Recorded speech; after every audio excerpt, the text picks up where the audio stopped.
What are you making? I am making rava laddu. ಎದಕ್ಕೋಸ್ಕರ? ಸರಿ, ಯಾಕೆ? ಗಣಪತಿ ಹಬ್ಬ ಬಂದಿದೆಯಲ್ವಾ? ಯಾವತ್ತು ಗಣಪತಿ ಹಬ್ಬ?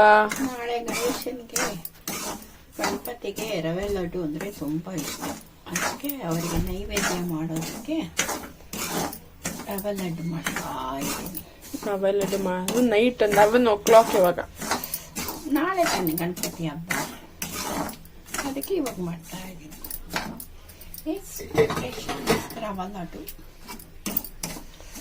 ಗಣೇಶನಿಗೆ ಪ್ರಿಯವಾದ ರವೆ ಲಡ್ಡುಗೆ ತುಪ್ಪ, ದ್ರಾಕ್ಷಿ, ಗೋಡಂಬಿ, ಸಕ್ಕರೆ ಎಲ್ಲ ಹಾಕಿ ಅದಕ್ಕೆ ಮೇಲೆ ಸ್ವಲ್ಪ ಹಾಲನ್ನು ಹಾಕಿ. ಸ್ವಲ್ಪ ಹಾಲಂದ್ರೆ ಎಷ್ಟು? ಒಂದು ಅರ್ಧ ಗ್ಲಾಸಾ?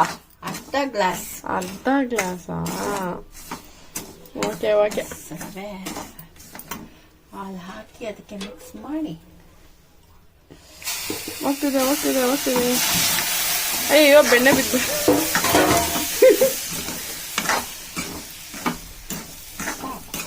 ಆದ್ಮೇಲೆ ಅಷ್ಟೇ. ಇವಾಗೆಲ್ಲ ರೆಡಿ ಆದ್ಮೇಲೆ ಅದಕ್ಕೆ ಉಂಡೆ ಕಟ್ಟಿ ನಾಳೆ ಗಣೇಶನಿಗೆ ಪ್ರಿಯವಾದ ರವಾ ಲಡ್ಡುವನ್ನು ರೆಡಿ ಮಾಡಿದ್ದೇನೆ.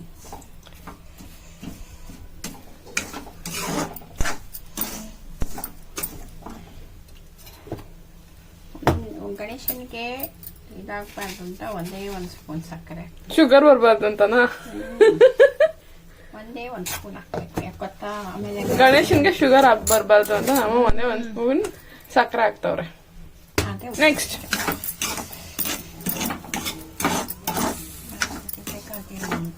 ಜೋರ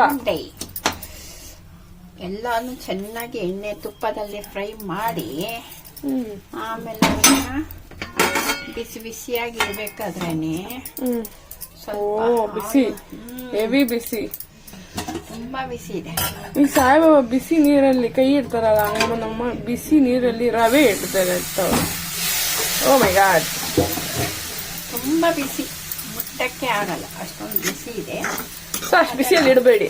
ಅಷ್ಟು ಬಿಸಿಯಲ್ಲಿ ಇಡು, ಸ್ವಲ್ಪ ಒಂದು ಸ್ವಲ್ಪ ನಿಮಿಷ ಆಗ್ಲಿ, ಅರ್ಜೆಂಟ್ ಏನಿಲ್ಲ.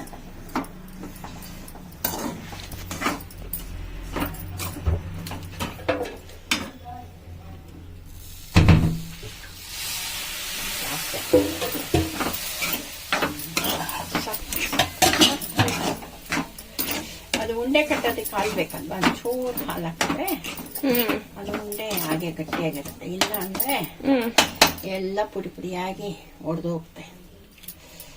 ಇವಾಗ ಅದನ್ನ ಏನ್ ಮಾಡೋದು? ಬಿಸಿ ಬಿಸಿ ಇದ್ದಾಗಲೇ ಇಲ್ಲ, ಸ್ವಲ್ಪ ಆರ್ಲಿ. ನಾನು ಆ ಕಡೆ ಬರ್ತೀನಿ. ಕಂಟ್ರೋಲ್, ಅಷ್ಟು ಬಿಸಿ ಇರ್ಬೇಕಾದ್ರೆ ಯಾಕೆ ಮಾಡ್ಬೇಕು?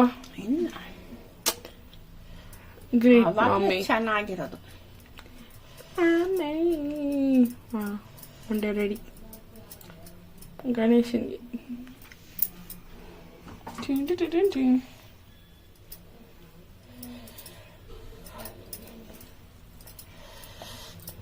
ಯಪ್ಪ ದೇವ, ಅಷ್ಟೇ. 2 ವಿಡಿಯೋ ಮಾಡೋದಕ್ಕೆ